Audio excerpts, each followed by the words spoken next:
அனைவருக்கும் அஸ்ஸலாமு அலைக்கும் வணக்கம். எஜி இன்ஃபோ யூடியூப் சேனலிற்கு உங்கள் அனைவரையும் வரவேற்பதில் மகிழ்ச்சி அடைகின்றேன்.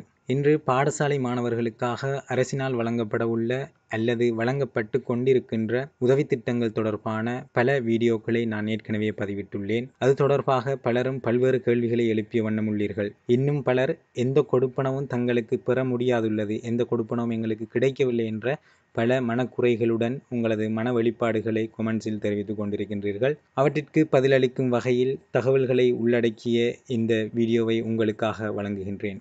வீடியோவிற்குள் செல்வதற்கு முன்னர் இதுவரை எமது சேனலை சப்ஸ்கிரைப் பண்ணாதவர்கள் தொடர்ந்து இதுபோன்ற தகவல்களை பெற்றுக்கொள்வதற்காக இந்த வீடியோவை லைக் பண்ணிவிட்டு அருகிலுள்ள பெல் ஐக்கனை கிளிக் செய்து சப்ஸ்கிரைப் பண்ணிக்கொள்ளுங்க. இந்த வீடியோவில் நாங்கள் தற்பொழுது மாணவர் உதவி திட்டங்கள் என்னென்ன வழங்கப்பட்டு கொண்டிருக்குது, அதை எங்கெங்கே நாங்கள் பெற்றுக்கொள்ளலாம்ங்கிறத நாங்கள் சுருக்கமாக பார்த்துக்கொள்வோம். இது தொடர்பான விரிவான வீடியோக்கள் நான் ஏற்கனவே பதிவிட்டிருக்கிறேன், அதில் நீங்கள் பார்த்துக்கொள்ளுங்கள். அடுத்தது இந்த கொடுப்பனவுகளை பெறுறதுல என்னென்ன தடைகள் இருக்குதுன்னு சொல்லியும் அந்த தடைகளை நாங்கள் நீக்கிக் கொள்றதுக்கான வேறு வழிமுறைகள் ஆலோசனைகள் என்னங்கிறதையும் நாங்கள் இதில் பார்த்துக்கொள்வோம். தற்பொழுது வழங்கப்படுற மாணவர் உதவி திட்டங்கள் உங்களுக்கு தெரியும். அஸ்வசும பெறும் குடும்பத்தினருக்கு ஒரு மாணவருக்கு 6000 ரூபாய் வீதம் வழங்கப்பட்டு கொண்டிருக்குது. அப்ளிகேஷன் எதுவும் நீங்கள் போட தேவையில்லை. ஏற்கனவே அஸ்வசுமை பெற்று கொண்டிருக்கிறார்களுக்கு அவங்களுடைய அக்கௌண்ட்டுக்கு ஒட்டோவாக வைப்பிலிடப்படும். அடுத்து ரெண்டாவது சிஷ்யாதார கொடுப்பனவு. இதுதான் தற்பொழுது பாடசாலைகளில் பதிவு செய்யப்பட்டு கொண்டிருக்கிறது. இந்த சிஷ்யாதாரங்கிறது இந்த அஸ்வசுமை பெறாத குடும்பங்களுக்கு வழங்கப்படுகிறது. அதுவும் 300லும் குறைவான எண்ணிக்கையில் உள்ள மாணவர்களை கொண்ட பாடசாலைகளுக்கு மட்டும் வழங்கப்படுகின்றது. அந்த பாடசாலைகளில் இருக்கிற அரசு உத்தியோகத்தர்களின் பிள்ளைகளுக்கும் அது வழங்கப்படும். அடுத்தது வெளிநாட்டு வேலை வாய்ப்புகளில் ஈடுபட்டு கொண்டிருக்கும் நபர்களின் பிள்ளைகளுக்காக 10,000 ரூபாய் கொடுப்பனவு டிஎஸ் ஆஃபீஸால் அது வழங்கப்படும். அதாவது டிஎஸ் ஆஃபீஸில் வெளிநாட்டு வேலைவாய்ப்பு பணியகத்தினால் அமர்த்தப்பட்ட ஒரு டெவலப்மெண்ட் ஆஃபீஸர் இருப்பார். அவரை சந்தித்து நீங்கள் அவர்கிட்ட அதுக்கான அப்ளிகேஷன்களை பெற்றுக்கொண்டு அதற்குரிய நடவடிக்கைகளை நீங்கள் மேற்கொள்ளும். அது தொடர்பான அறிவுறுத்தல்களையும் நீங்கள் அங்கேயே பெற்றுக்கொள்ளுங்க. உங்களுக்கு என்ன சந்தேகம் வந்தாலும் இது தொடர்பாக நீங்கள் அந்த டிஎஸ் ஆஃபீஸில் இருக்கிற அலுவலரிடம் நீங்கள் பெற்றுக்கொள்ளுங்க. அடுத்து நாலாவது காலணிகள், அதாவது பாடசாலை மாணவர்களுக்கு சப்பாத்து வழங்குவதற்காக 3000 ரூபாய் கொடுப்பனவோ. இது எப்படி கொடுக்கிறது, என்ன கொடுக்கிறதுங்கிறது சம்பந்தமான எந்த தகவல்களும் இதுவரை வெளியிடப்படலை. இது இப்பொழுதுதான் அமைச்சரவையில் அங்கீகாரம் கிடைக்கப்பட்டிருக்குது. இனிவரும் காலங்களில் தான் இது யாருக்கு கொடுக்குறது, எப்படி கொடுக்குறங்கிற முழுமையான தகவல்கள், எப்படி பதிவு செய்கிறங்கிறதெல்லாம் வெளிவரும். அதனால் நான் இது தொடர்பான தகவல்கள் எதுவும் இதுவரை வெளியிடலை. முழுமையான தகவல்கள் வெளியிட்ட பிறகு அது தொடர்பான தகவல்களை நாங்கள் பார்த்து கொள்ளேலும். அடுத்தது சிஷ்யாதார தொடர்பான சில வினாக்களை எழுப்பியிருந்தீர்கள். அது தொடர்பாக நாங்கள் பார்க்கலாம். அதிலும் முக்கியமான வினாதான் 300லும் மேற்பட்ட மாணவர்களை கொண்ட பாடசாலைகளில் கல்வி கற்கும் வறிய மாணவர்களுக்கு எந்த கொடுப்பனவும் இல்லையா என்று சொல்லி கேட்டிருந்தீங்க. அந்த கேள்விக்கான விடையை நான் இறுதியில் தாரேன். அதற்கு முதல்ல இந்த சிஷ்யாதார கொடுப்பனவுக்கு பாடசாலையில தான் விண்ணப்பிக்கலாமா என்று சொல்லி கேட்டிருந்தீங்க. பாடசாலையில தான் விண்ணப்பிக்கணும். அதிபர் ஊடாகத்தான் விண்ணப்பிக்கணும். அதிபர் மாத்திரம்தான் இதை விண்ணப்பிக்கலாம், அதிபர் தொலைபேசி இலக்கத்தை பயன்படுத்தி. அது தொடர்பான விண்ணப்பங்கள் தற்பொழுது விண்ணப்பிக்கப்பட்டு கொண்டிருக்கின்றது. அதுக்கான இறுதி திகதி, விண்ணப்ப முடிவு திகதி ஜனவரி மாதம் 27ஆம் திகதி, எதிர்வரும் திங்கட்கிழமை. அதற்கு முன்னதாக பாடசாலையில் விண்ணப்பிப்பார்கள். உங்களது தகவல்களை கொடுத்துக் கொள்ளுங்கள். இன்னும் சிலர் கேட்டிருந்தீங்க, அதிலும் குறிப்பாக ஆசிரியர்கள், அதிபர்கள் கேட்டிருந்தீங்க. ஏற்கனவே இருந்த அதிபர் மாற்றம் பெற்று சென்று விட்டார் அல்லது அவர் பென்ஷனில் போயிட்டார், அவர் தொலைபேசி இலக்கம் தான் இதில் பதிவு செய்யப்பட்டிருக்குது, என்ன செய்யறேன்னு சொல்லி. இதுக்கு நீங்கள் என்ன செய்யணும்னு சொன்னால் உங்களோட வலய கல்வி அலுவலகத்தோடு தொடர்பு படுத்தி அந்த ஏற்கனவே இருந்த அதிபர் நம்பருக்கு பதிலாக இப்போ இருக்கிற தற்போதைய அதிபர் தொலைபேசி இலக்கத்தை நீங்கள் கொடுத்து பதிவு செய்து கொள்ளணும். இது நீங்கள் வலய கல்வி அலுவலகத்தில் இதுக்குன்னு சொல்லி ஒரு டிரெக்டரை நியமிச்சிருப்பாங்க, அவருக்கூடாக இதை நீங்கள் செய்து கொள்ளலும். சில இடங்களில் அது தொடர்பாக தகவல் தாராங்கள்னு சொல்லியிருந்தீங்க. அதற்கு இந்த தொலைபேசி இலக்கம் வழங்கப்பட்டிருக்குது. இந்த தொலைபேசி இலக்கத்தினூடாக நீங்கள் அதிபர்கள் அழைப்பை ஏற்படுத்தி அதற்கான தீர்வினை பெற்றுக்கொள்ளுங்கள். அடுத்த கேள்வி, தரம் 5 வரை ஒரு பாடசாலையில் படிச்சுட்டு, அதாவது பிரைமரி ஸ்கூல் ஒன்றில் படித்த ஒரு மாணவர் தரம் 6ற்கு, அதாவது 2005ஆம் ஆண்டு தரம் 6இல் கல்வி கற்பதற்காக வேறு பாடசாலைக்கு செல்லணும். அப்போ அந்த மாணவருக்கு எங்கே அவருக்கு விண்ணப்பிக்கலாமா என்று சொல்லி கேட்டிருந்தீங்க. அந்த மாணவர்களுக்கு தற்போது இருக்கும் அந்த பிரைமரி பாடசாலையிலேயே பதிவுகளை மேற்கொள்ள முடியும். இப்போ உங்களுக்கு தெளிவாக விளங்கி இருக்கும். இந்த சிஷ்யாதார கொடுப்பனவு 6000 ரூபாய் மாணவர் எண்ணிக்கை 300லும் குறைந்த பாடசாலைகளில் மட்டும். இந்த பாடசாலைகளில் உள்ள அனைத்து மாணவர்களுக்கும் இது வழங்கப்படும். அரசு உத்தியோகத்தர்களாக இருந்தாலும் அவர்களுக்கு இந்த கொடுப்பனவு வழங்கப்படும் என்று சொல்லப்பட்டிருக்கிறது. அடுத்தது அஸ்வசும 6000 ரூபாய் கொடுப்பனவு. இது மாணவர் எண்ணிக்கை 300லும் கூடிய பாடசாலைகளில் உள்ள மாணவர்களில் அஸ்வசும பெற்றுக்கொண்டிருக்கும் குடும்பத்தில் உள்ள மாணவர்களுக்கு இந்த கொடுப்பனவு வழங்கப்படும். எனவே நீங்க எல்லாருமே கேட்ட முக்கியமான கேள்விதான், அஸ்வஸ்மியும் இல்ல, இந்த சிஷ்யாதாரையும் இல்ல, இந்த மாணவர் எண்ணிக்கை 300லும் கூடிய பாடசாலைகளில் கற்கிற இந்த மாணவர்கள நிலைமை என்ன? அதாவது 300லும் கூடிய பாடசாலைகள்ல அஸ்வஸ்ம பெறாம இருக்கிற மாணவர்களின் நிலை என்ன? அவங்களுக்கு எந்த கொடுப்பனவும் இல்லையா? அவங்க வறியவர்கள் இல்லையான்னு சொல்லி கேட்டிருந்தீங்க. அதாவது இதை அரசாங்கம் எப்படி எடுத்திருக்கிறாங்கன்னு சொன்ன உடனே 300லும் குறைந்த பாடசாலைகள் அதிகமாக கிராமப்புறங்களிலும் அதே மாதிரி வறிய மாணவர்கள் படிப்பதாகவும் இருக்கும். அதில் அரசாங்க உத்தியோகத்தர்களாக இருந்தாலும் அவங்க அரசாங்க உத்தியோகத்தர்கள் நகரப்புறங்களில் தன்னை பிள்ளையை கொண்டு போய் படிப்பிக்கிற அளவுக்கு வசதி இல்லாமல் கிராமப்புறங்களில் அப்படி குறைவான எண்ணிக்கை உள்ள நோமலான பாடசாலைகளில் படிப்பிக்கிறவங்க.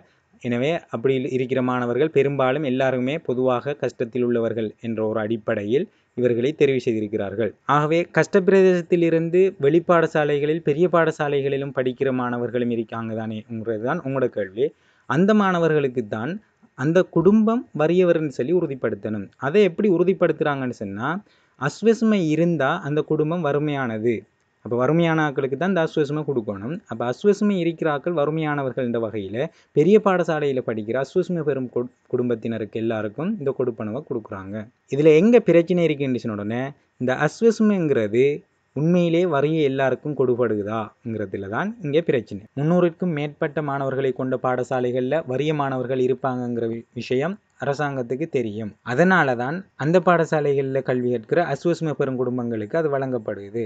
ஆனால் பெரும்பாலானவர்கள் அஸ்வஸ்மை பெறாத காரணத்தால் அவங்களுக்கு இந்த கொடுப்பனவு கிடைக்கப்பெறாமல் இருக்குது. இதற்கு காரணம் என்னன்னு சொன்ன உடனே, அஸ்வஸ்மை உரிய நபர்களுக்கு முறையாக சென்றடையவில்லைங்கிறது தான் இதற்கான காரணம். எனவே அஸ்வஸ்மை சரியான வறுமையான குடும்பங்களுக்கு முறைப்படி கொடுக்கப்பட்டிருந்தால் இப்பொழுது இருக்கிற இந்த பிரச்சனை வந்திருக்காது. பெரிய பாடசாலையில் படிக்கிற வறுமையான மாணவர்கள் அனைவருக்கும் அஸ்வஸ்மை இருந்திருக்கும்.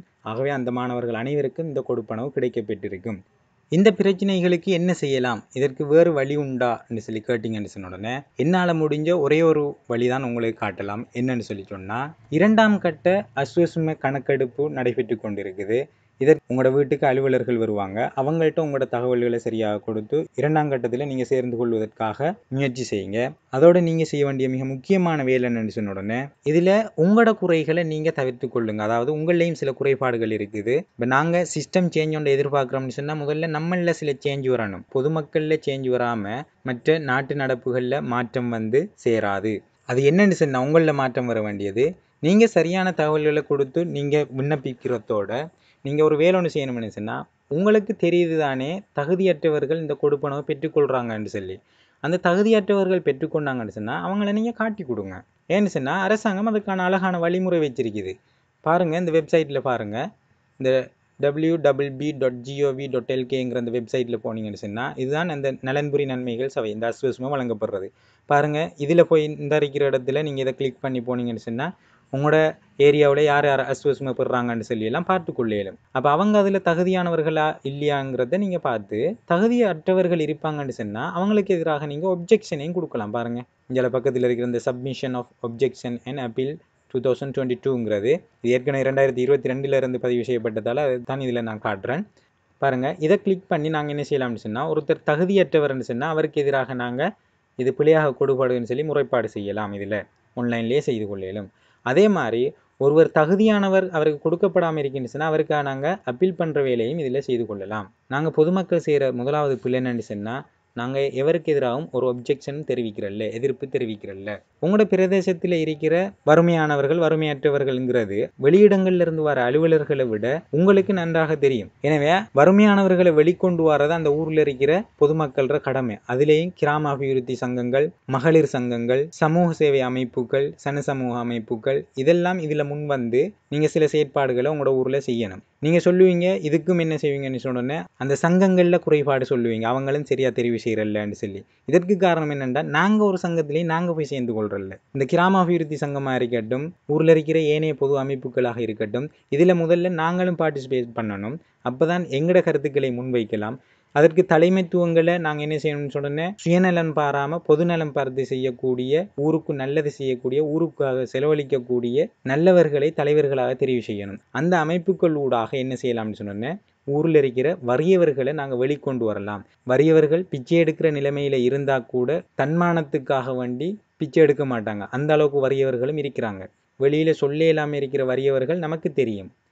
அப்போ இந்த அமைப்புகளூடாக அவ்வாறானவர்களை நாங்கள் சஜஸ்ட் பண்ணணும் ஜிஎஸ்க்கு அல்லது வார அலுவலர்கள்ட்ட இவங்களுக்கு கட்டாயம் கொடுக்க தேவையானவர்கள்னு சொல்லி இந்த ஊர் மக்கள் தான் சஜஸ்ட் பண்ணணும். அந்த அளவுக்கு உங்களோட ஊரில் இந்த அமைப்புகளை உருவாக்கி கொள்ளுங்க. அதே மாதிரி ஊரில் இருக்கிற ஒரு செல்வந்தர் அதை பெற்றுக்கொண்டிருக்காருன்னு சொன்னால் அவருக்கு எதிராக நீங்கள் அப்ஜெக்ஷன் தெரிவிங்க. வறியவர்களாகவே இருக்க இந்த கொடுப்பனவுகள் ஏனையவர்களுக்கு செல்லக்கூடாது. இது முதலாவது நாம் செய்கிற தவறு. இந்த தவறை நீக்கிட்டு தான் நாங்கள் என்ன செய்யணும்னு சொன்னோம்னா அடுத்த கவர்மெண்ட்லேயோ அல்லது ஆஃபீஸர்ஸ்லேயோ பிள்ளை பிடிக்கணும். இதை நான் ஏன் உங்களுக்கு சொல்கிறேன், நிறைய பேர் உங்களோட ஆதங்கங்களை கொமெண்ட்ஸில் தெரியப்படுத்தியிருந்தீங்க. அதற்கு ஒரு பதில் அளிக்கணுன்ற வகையில் தான் நான் இப்படியான விடயங்களை எப்படி நீங்கள் கையாளலாம்ங்கிறது தொடர்பாக இந்த விஷயத்தை நான் சொன்னேன். ஆகவே முதலாவது நாம் செய்ய வேண்டிய வேலை என்னன்னு சொன்னால் தகுதியற்றவர்களை காட்டி கொடுங்க, தகுதியானவர்களை உட்சேருங்க. இதற்காக ஊரில் உள்ள பொது அமைப்புகள் முன்வாங்க. இது சரியாக நடைபெற்றால் இந்த அஸ்வஸ்ம கொடுப்பு உரிய நபர்களுக்கு சென்றடைந்திருக்கும். உரிய நபர்களுக்கு சென்றடைந்திருந்தால் அந்த நபர்கள்ற பிள்ளைகள் 300க்கும் மேற்பட்ட பெரிய பாடசாலைகளில் கல்வி கட்டியிருந்தாலும் அவங்களுக்கு அஸ்வஸ்மை இருக்கின்றதால அவங்களுக்கு அந்த கொடுப்பனவு கிடைத்திருக்கும். இங்கே நடந்த பிள்ளை தான் அவங்களுக்கு இப்போ அஸ்வஸ்மை இல்லைன்னு சொல்லி காரணம் காட்டி இந்த 6000 ரூபாய் கொடுப்பனவும் அவங்களுக்கு பெற முடியாது இருக்கின்றது. ஒன்றை மட்டும் விளங்கிக் கொள்ளுங்க, நான் இந்த கொடுப்பனவு தொடர்பான தகவல்களை மட்டுமே உங்களுக்கு வழங்குகின்றேன். எனது தகவல்களின் மூலம் யாராவது ஒரு சிலராவது ஏதாவது ஒரு பயனை அடையக்கூடும் என்ற நம்பிக்கையில் இந்த தகவல்களை உங்களுக்கு ஒப்படைக்கின்றேனே தவிர நான் இக்கொடுப்பனவுகளுடன் தொடர்புபட்ட அதிகாரியோ அலுவலரோ அல்ல என்பதை விளங்கிக் கொள்ளுங்கள். என்னிடம் முறைப்பாடுகளை முன்வைக்காதீர்கள். உங்களது மனக்குறைகளுக்கு என்னால் தரக்கூடிய ஆறுதல் இத்தகவல்களை வழங்குவது மட்டுமே தவிர வேறு ஒன்றும் செய்ய முடியாது என்பதை புரிந்து கொள்ளுங்கள். இதுபோன்ற தகவல்களை தொடர்ச்சியாக பார்வையிடுவதற்காக எமது சேனலை சப்ஸ்கிரைப் பண்ணிக்கொள்ளுங்கள். நன்றி.